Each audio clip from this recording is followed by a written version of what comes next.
ഏഴു വിളക്കിൻ നടുവിൽ ശോഭപൂർണനാ മാറത്തു പൊൻകച്ചയണിഞ്ഞും കാണും യേശുവേ. ഏഴു വിളക്കിൻ നടുവിൽ ശോഭപൂർണനാ മാറത്തു പൊൻകച്ചയണിഞ്ഞും കാണും യേശുവേ.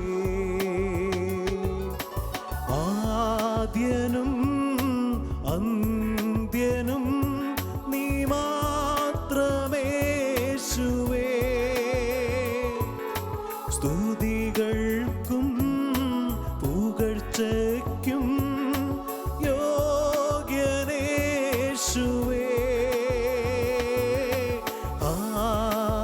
Hallelujah hallelujah.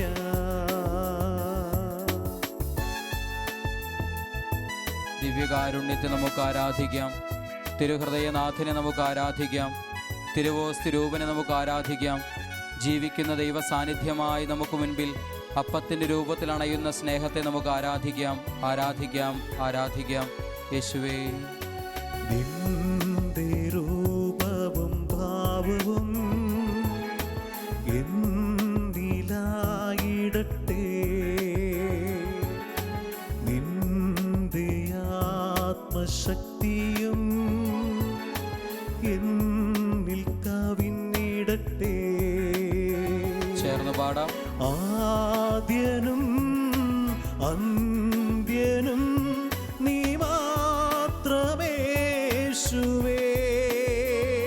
എല്ലാവരും സ്തുതികൾക്കും പുകഴ്ചയ്ക്കും യോഗ്യനേശുവേ. ആരാധനയ്ക്ക് യോഗ്യനേ. ആദ്യനും അന്ത്യനും നീ മാത്രമേശുവേ. ഈശോയെ, സ്തുതികൾക്കും പുകഴ്ചയ്ക്കും യോഗ്യനേശുവേ. ചേർന്ന് പാടാം. ഹല്ലേലൂയ. എല്ലാവരും ഹല്ലേലൂയ.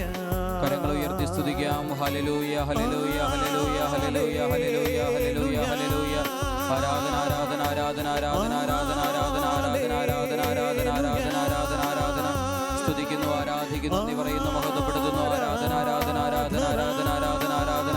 ദിവ്യകാരുണ്യമേ ആരാധന. തിരുവോസ്തിരൂപനെ ആരാധന. തിരുഹൃദയനാഥനെ ആരാധന, ആരാധന, ആരാധന. Hallelujah, hallelujah, hallelujah, hallelujah, hallelujah, hallelujah. യേശുവേ, യേശുവേ, യേശുവേ, യേശുവേ, യേശുവേ, യേശുവേ.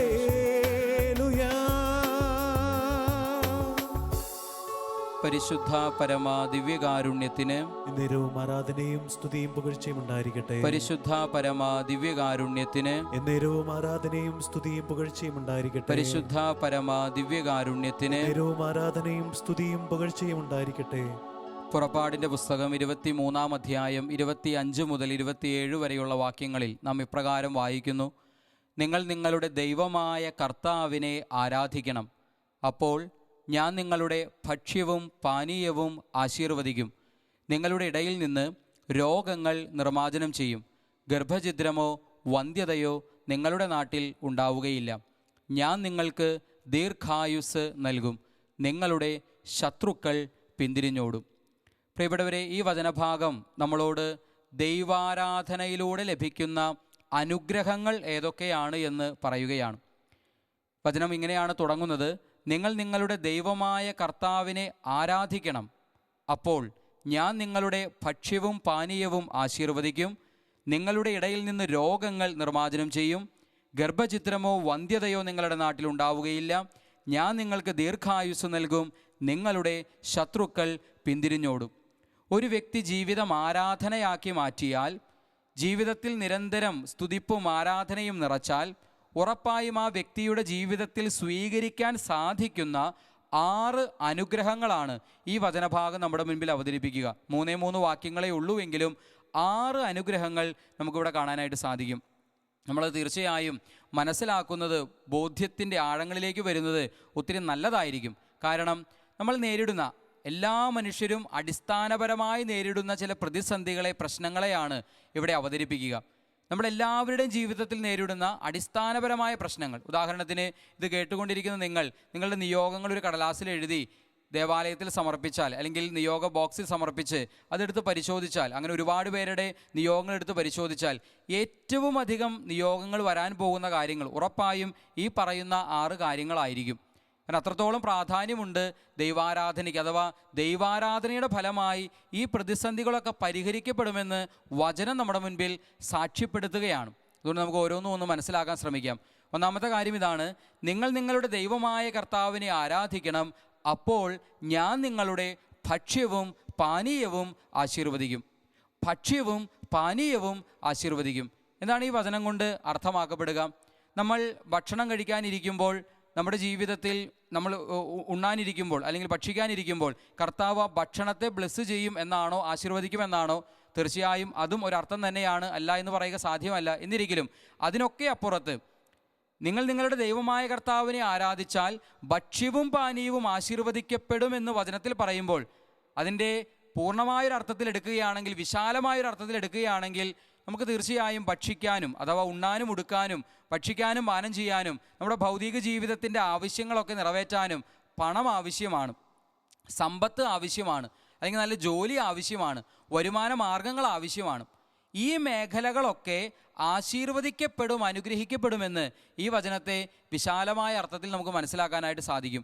പ്രിയപ്പെട്ടവരെ, നമ്മളെല്ലാവരും തന്നെ മഹാഭൂരിപക്ഷം പേരും നേരിടുന്ന ഏറ്റവും വലിയ പ്രതിസന്ധികളിലൊന്നാണ് ഒരുപക്ഷെ കടബാധ്യത, സാമ്പത്തിക ബുദ്ധിമുട്ട്, അതല്ലെങ്കിൽ വരുമാന മാർഗങ്ങളിലെ പ്രതിസന്ധികൾ, ജോലിയില്ലാത്ത അവസ്ഥ, കൃഷിനാശം, സാമ്പത്തികമായി ബന്ധപ്പെട്ട് കിടക്കുന്ന കുറേയധികം പ്രശ്നങ്ങൾ നമ്മൾ ഭൂരിപക്ഷം പേരും നേരിടുന്നുണ്ട്. ആ പ്രശ്നത്തിന്, ആ പ്രതിസന്ധിക്ക് ഒരു പരിഹാരമായി വചനം നമ്മുടെ മുൻപിൽ അവതരിപ്പിക്കുകയാണ്: നിങ്ങൾ നിങ്ങളുടെ ദൈവമായ കർത്താവിനെ ആരാധിക്കണം. നിന്റെ സാമ്പത്തിക മേഖലയുടെ മേൽ കർത്താവ് അനുഗ്രഹം ചൊരിയും. നിന്റെ വരുമാന മാർഗങ്ങളുടെ മേൽ കർത്താവ് അനുഗ്രഹം ചൊരിയും.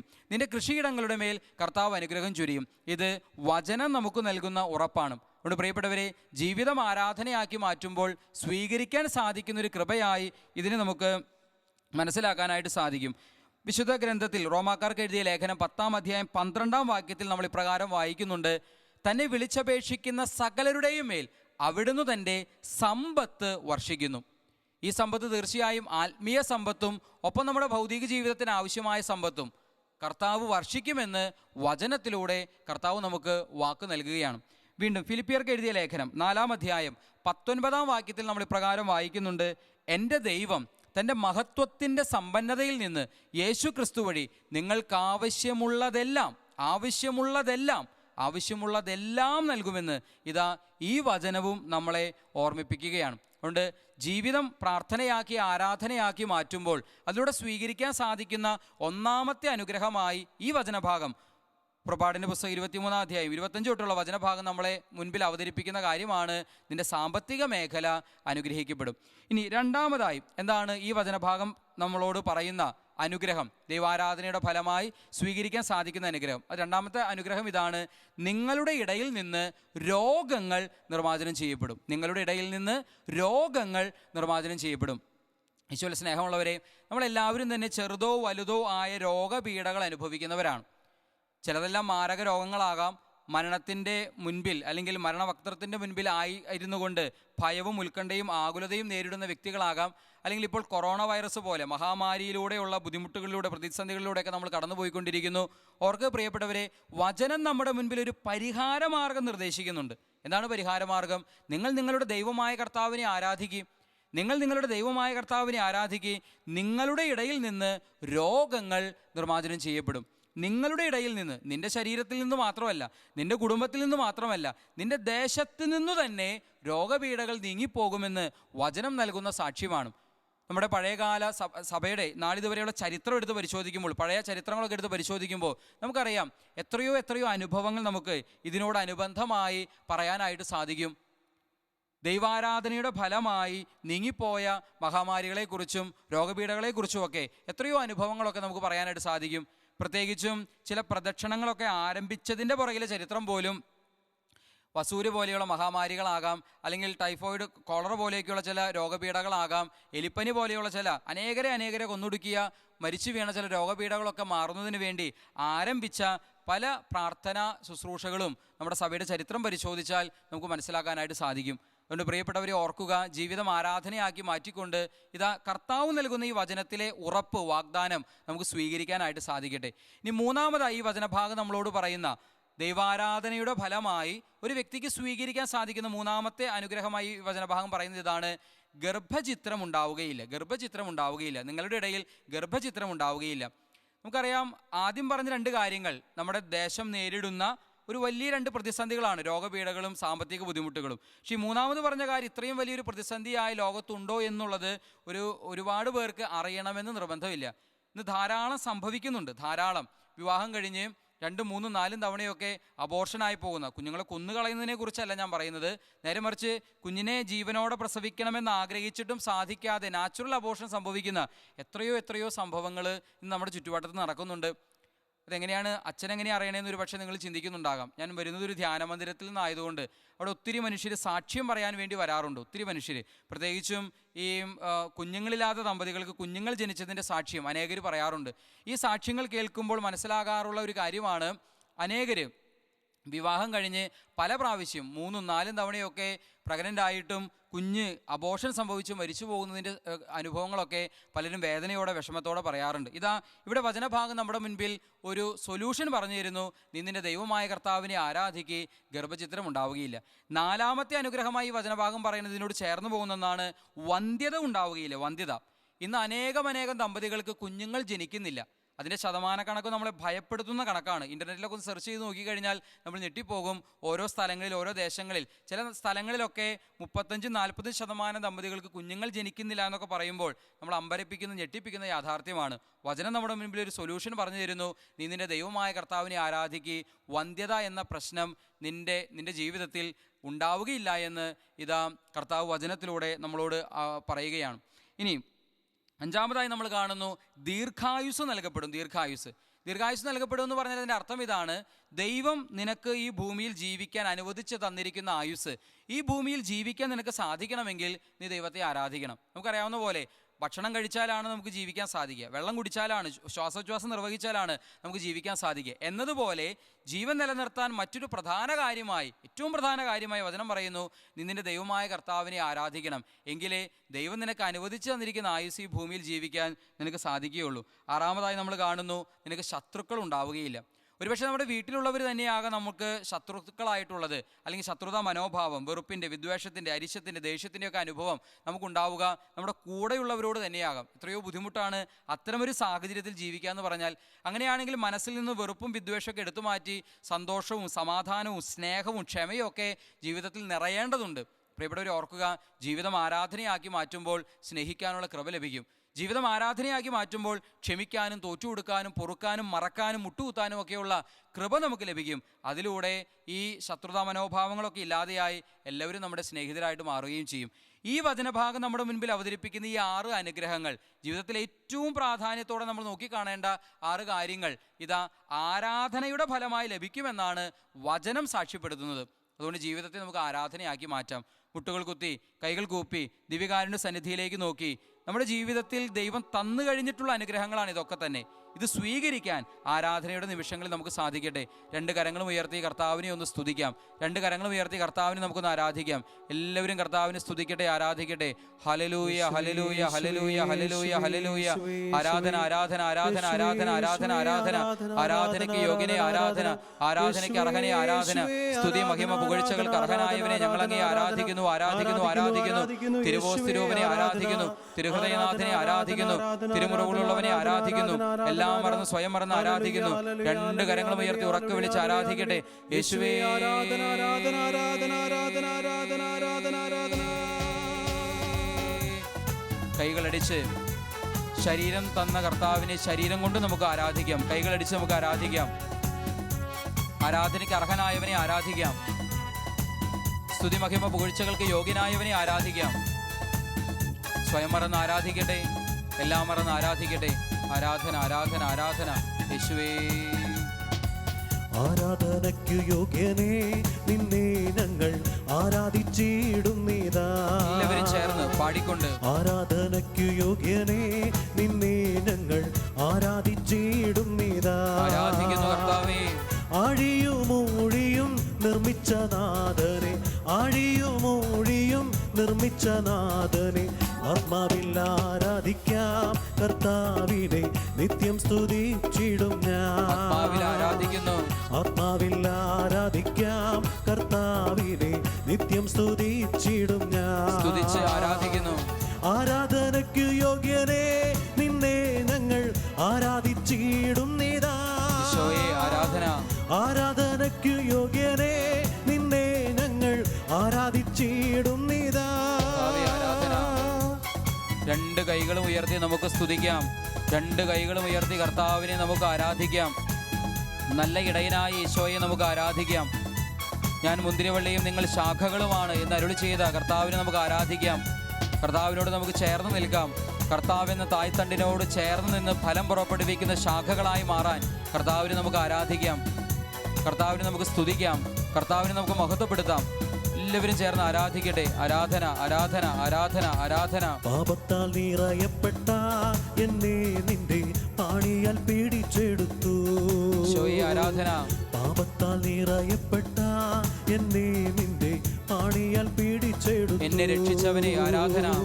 പാവന നീണം തന്നു പാപത്തിൻ കറപോക്കി, പാവന നീണം തന്നു പാപത്തിൻ കറപോക്കി, രക്ഷിച്ചതാം നിന്നെ ഞാൻ എന്നാളും ആത്മാവിൽ ആരാധിക്കാം. ആത്മാവിൽ ആരാധന.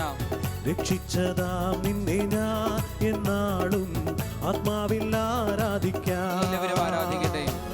ആരാധനയ്ക്കു യോഗ്യനേ നിന്നെ ഞങ്ങൾ ആരാധിച്ചിടുന്നീതാ. ആരാധിക്കുന്നു കർത്താവേ. ആരാധനയ്ക്കു യോഗ്യനേ നിന്നെ ഞങ്ങൾ ആരാധിച്ചിടുന്നീതാ. ആരാധന. ആരാധനയ്ക്കു യോഗ്യനേ നിന്നെ ഞങ്ങൾ ആരാധിച്ചിടുന്നീതാ. സ്തുതിച്ചാരാധിക്കട്ടെ. ആരാധന ആരാധന ആരാധന ആരാധന ആരാധന ആരാധന ആരാധന ആരാധന ആരാധന ആരാധന സ്തുതി ആരാധന മഹത്വം ആരാധന ആരാധന ആരാധന. കർത്താവേ ഞങ്ങളങ്ങേ ആരാധിക്കുന്നു ആരാധിക്കുന്നു ആരാധിക്കുന്നു സ്തുതിക്കുന്നു നന്ദി പറഞ്ഞ് മഹത്വപ്പെടുത്തുന്നു. കർത്താവേ ഞങ്ങളങ്ങേ സ്തുതിക്കുന്നു ആരാധിക്കുന്നു നന്ദി പറയുന്നു മഹത്വപ്പെടുത്തുന്നു. ഞങ്ങളുടെ ആരാധനകളെ സ്വീകരിക്കണമേ, പ്രാർത്ഥനകളെ സ്വീകരിക്കണമേ, യാചനകളെ സ്വീകരിക്കണമേ, പ്രാർത്ഥനകളെ സ്വീകരിക്കണമേ. അത്ഭുതങ്ങൾ, അടയാളങ്ങൾ, രോഗസൗഖ്യങ്ങൾ, വിശുദ്ധീകരണ, വിടുതൽ സംഭവിക്കട്ടെ. പൗലോസും സീലാസും സ്തുതിച്ച് പ്രാർത്ഥിച്ചപ്പോൾ കാരാഗ്രഹത്തിന്റെ അടിത്തറ കുലുങ്ങി, കാരാഗ്രഹവാതിലുകൾ തുറക്കപ്പെട്ടു, ചങ്ങലകൾ അഴിഞ്ഞു വീണു. കർത്താവേ സ്തുതിപ്പിന്റെ നിമിഷങ്ങളിൽ അത്ഭുതകരമായ വിടുതലുകൾ സംഭവിക്കട്ടെ, വിമോചനം സംഭവിക്കട്ടെ, സ്വാതന്ത്ര്യം സംഭവിക്കട്ടെ. ഞങ്ങളെ കെട്ടിയിട്ടിരിക്കുന്ന പാപത്തിന്റെ ശാപത്തിന്റെ ബന്ധനങ്ങൾ, കെട്ടുകൾ, കുരുക്കുകൾ അഴിയട്ടെ. ഞങ്ങളെ ബന്ധിച്ചിട്ടിരിക്കുന്ന തടക്കദോഷങ്ങളുടെ എല്ലാ ബന്ധനങ്ങളും, കെട്ടുകളും, കുരുക്കുകളും അഴിയട്ടെ. സ്വാതന്ത്ര്യം പ്രാപിക്കട്ടെ. സ്വതന്ത്ര മനസ്സോടെ സ്തുതിക്കാൻ സാധിക്കട്ടെ. സ്വതന്ത്ര മനസ്സോടെ സ്തുതിക്കാൻ സാധിക്കട്ടെ. എന്റെ ജനത്തെ മരുഭൂമിയിൽ എനിക്ക് ആരാധന അർപ്പിക്കാൻ വിട്ടയക്കുക. മോശെ പ്രവാചകനിലൂടെ ഫറവയോട് അരുളി ചെയ്ത കർത്താവേ, ആരാധനയ്ക്ക് തടസ്സമായ ബന്ധനങ്ങൾ അഴിയട്ടെ, കെട്ടുകൾ അഴിയട്ടെ, കുരുക്കുകൾ അഴിയട്ടെ. നാവിന്റെ, അധരത്തിന്റെ, ഹൃദയത്തിന്റെ കെട്ടുകൾ അഴിയട്ടെ, കുരുക്കുകൾ അഴിയട്ടെ. ആരാധന ആരാധന ആരാധന ആരാധന ആരാധന ആരാധന ആരാധന ആരാധന ആരാധന. Hallelujah hallelujah hallelujah hallelujah hallelujah hallelujah. ആരാധന ആരാധന ആരാധന ആരാധന.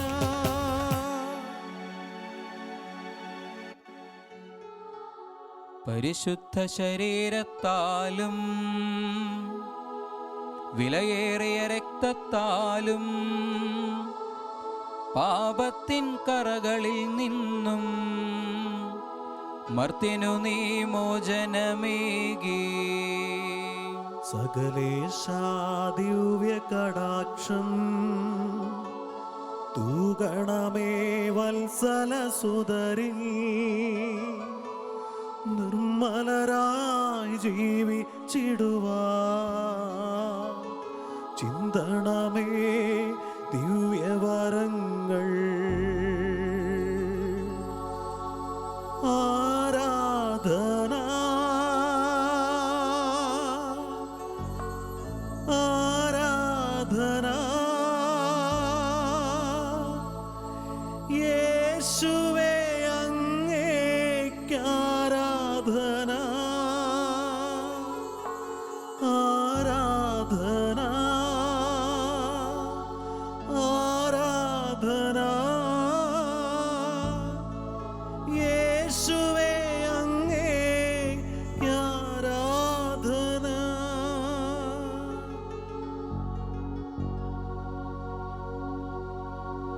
പരിശുദ്ധ പരമ ദിവ്യകാരുണ്യത്തിന് എന്നേരവും ആരാധനയും സ്തുതിയും പുകഴ്ചയും ഉണ്ടായിരിക്കട്ടെ. പരിശുദ്ധ പരമ ദിവ്യകാരുണ്യത്തിന് എന്നേരവും ആരാധനയും സ്തുതിയും പുകഴ്ചയും ഉണ്ടായിരിക്കട്ടെ.